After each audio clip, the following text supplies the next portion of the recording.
this one is hilarious, and this is one I think it's hilarious.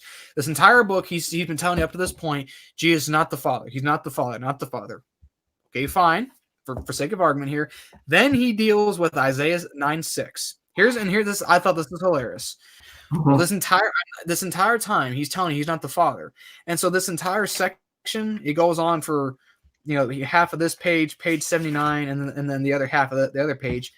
He latches onto the phrase "mighty God" and tries to explain that way. He doesn't even deal with where it actually says "eternal Father," even though he claims that Jesus is not the Father. But here you have a verse he's quoting even from his new version that says he's the Father, and he doesn't even touch it. He does not even touch it.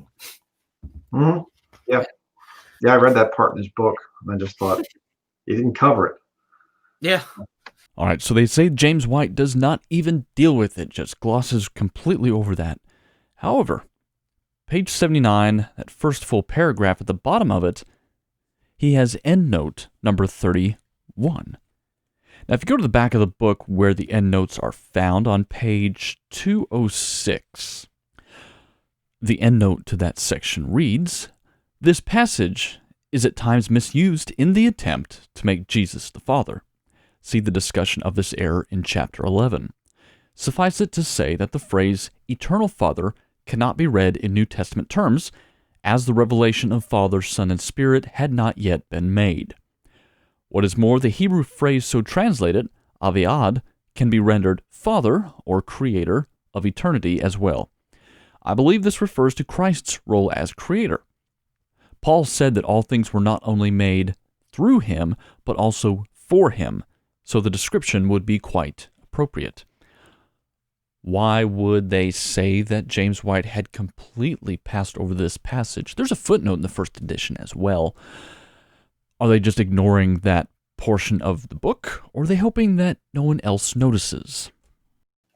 And then we'll cover more. Then he quotes someone else here. Then he actually quotes a guy named Dr. Louis Berkhoff in his book Systematic Theology, and he covers these 6 different points that this guy brings up, and he starts and again this guy it's the same old, he's repeating the same old stuff, but it's just ridiculous what he says. Excuse me. He says this guy Mr. Berkhoff, whatever it is, Berkhoff. He lays out 6 different points. The first point is that is this: in the Trinity, there is no divine being but one indivisible essence. He says here, this is foundation 1, monotheism. I'm just kind of skipping around here. It makes a further statement: the divine being is indivisible. That is, you can't chop up. I'm sorry. That is, you can't chop God up into parts. He is simple, in the sense that he's not made up of different parts. God's being is either entire, whole, or it is not God's being at all. He continues on the second page here. Then he covers the second point, which the second point is: in this one divine being, there are 3 persons or individual substances: Father, Son, and Spirit, or Holy Spirit. As I'm saying, different. See, they're all spirit, separate spirit type of things. Bible says there's one Spirit, people. There's just one. Mm-hmm. You cannot get around that. But continuing, this is Mr. Berkhoff speaking here from his systematic theology. He says here, quote, "This is foundation 2. We note that the fact that another term is offered to help define the word person, that being substances." So the C's that they're doing, they're changing person to mean, it only means substance now, which is the Spirit thing. Why suggest this term? Because we are wont to read in. I don't know if that was a typo or if that's just how we spoke. I don't know. But anyway, because we are wont to read into the term person, all sorts of physical limitations that should not be thought of at all when speaking of the Trinity. Many people, when they hear of 3 persons, visualize 3 men standing side by side. That's what they draw. People that are saying, yeah. He continues, yet this is not at all what we are talking about when we speak of a person. But then again, does substance mean anything to most of us, what we are talking about are personal distinctions in the divine being. See, they're changing words. We are talking about the I, you, he, found in such passages as Matthew 3, where the Father speaks from heaven, the Son is being baptized, and the Spirit descends as a dove. So they're making it a physical dove. Sure. While trying to avoid the idea of separate individuals, we are speaking of the personal self-distinctions God has revealed to exist within the one indivisible divine essence. Theologians speak of each of these substances as being marked by particular incommunicable attributes. What we mean is that what we mean is that you can tell the Father from the Son from the Spirit, by how they are related to each other and by what the actions they take in working out creation, salvation, etc. We will talk more about this below. For now, we emphasize the fact that the Father, Son, and Spirit are distinguished from one another, yet these distinctions do not lead to a division in the one being that is God. This leads to the next point, which is the whole undivided essence of God belongs equal to each other of the three persons. And we won't cover any of that. We'll finish out this short series going through this section, though not as in-depth as we could or even should. After more than a year of studying Trinitarian materials, we would think Jacob would have a better understanding of the doctrine, much less how to pronounce particular words. White cites Louis Berkhof's systematic theology on 6 points, but before giving them, he says, it should be remembered that no matter how technical we become in our definition, we are still giving the same definition we gave in the first chapter. Within the one being that is God, there exist eternally 3 co-equal and co-eternal persons, namely the Father, the Son, and the Holy Spirit. Jacob charges that by using different words, a different meaning is intended, but that sentence makes White's intention clear. What are the 6 points? 1, there is in the divine being but one indivisible essence, ousia or essentia. 2, in this one divine being there are 3 persons or individual subsistences, Father, Son, and Holy Spirit. 3, the whole undivided essence of God belongs equally to each of the 3 persons. 4, the subsistence and operation of the 3 persons in the divine being is marked by a certain definite order. 5, there are certain personal attributes by which the 3 persons are distinguished. And 6, the Church confesses the Trinity to be a mystery beyond the comprehension of man. Now, Berkhof's first point was mispronounced and misunderstood. It reads, there is in the divine being but one indivisible essence. This is the main difference between Orthodox theology and the biblical Godhead doctrine. Their doctrine is that God is 3 different parts, body, soul, and spirit. Orthodox theology states that God is without parts. God's not a composite being in any of the ways that created things can be, whether referring to physical parts. To take Jacob's example from his book, a tire is a composite whole, whether referring to being composed of essence and existence, or what God is and the principle by which God is, substance and accidents, what God essentially is and other things that God is now and not then, etc. To boil down the doctrine of divine simplicity, which we'll cover in more depth in the future, nothing which is not God causes God to be what he is. To the second point, Jacob mispronounces subsistences and then again states that this means Father, Son, and Spirit are 3 separate spirits. Where does this come from? What in White's words would lead Jacob to think this?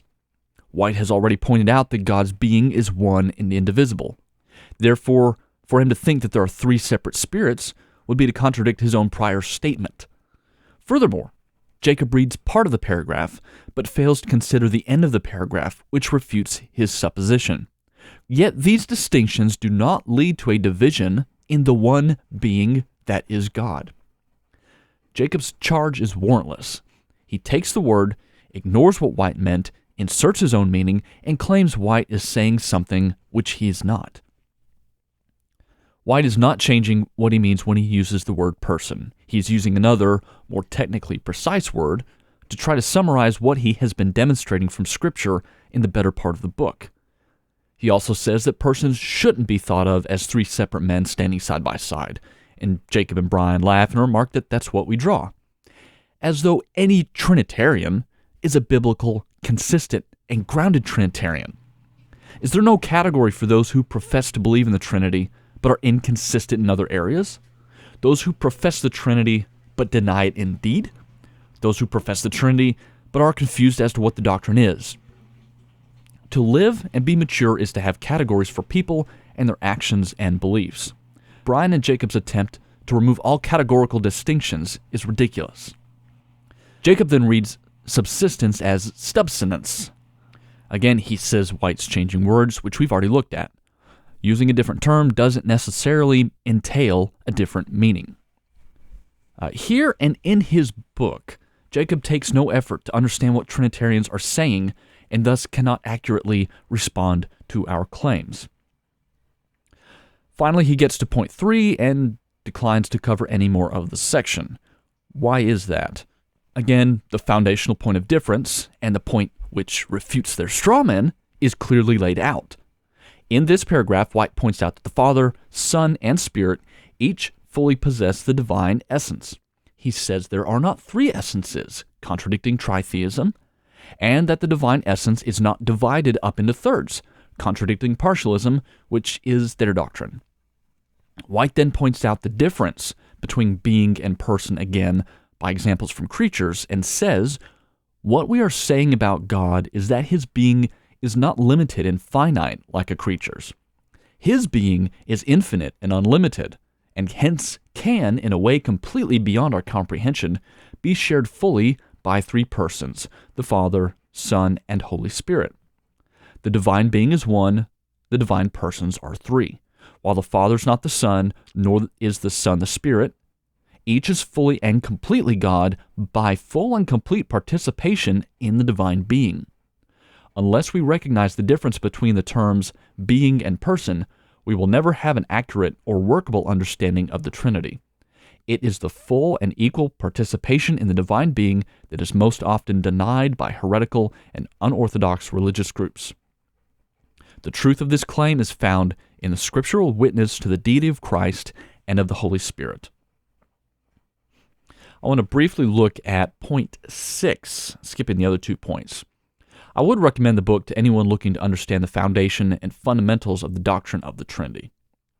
There are other books, maybe more detailed and technical, but this is a worthwhile introduction to the matter. Now, point 6 states, the Church confesses the Trinity to be a mystery beyond the comprehension of man. Jacob uses this sort of statement in his book from other Trinitarians as well, to argue that we believe the doctrine makes no sense or is contradictory, and thus the doctrine of the Trinity is wrong and Trinitarians are liars. What is meant when we make statements like this is laid out by White, and to use the language of others, while we're brought to an apprehension of this truth of the Trinity by Scripture, we're not able to comprehend it. We don't have a comprehensive knowledge of the matter. We know that, though we don't understand how. I pray this brief look at this webcast has been helpful. In the future, I'll be putting out more documentation to answer their claims against the doctrine of the Trinity in a slightly more thorough exegetical, theological, philosophical, and historical manner. I have also read Jacob's book, The Lord of Glory, and I'm not planning on responding to it separately right now, but I am working some of the materials in where needed. Definitely in the later chapters responding to the Trinity, we find the same sort of argumentation and use of sources that we've briefly covered here.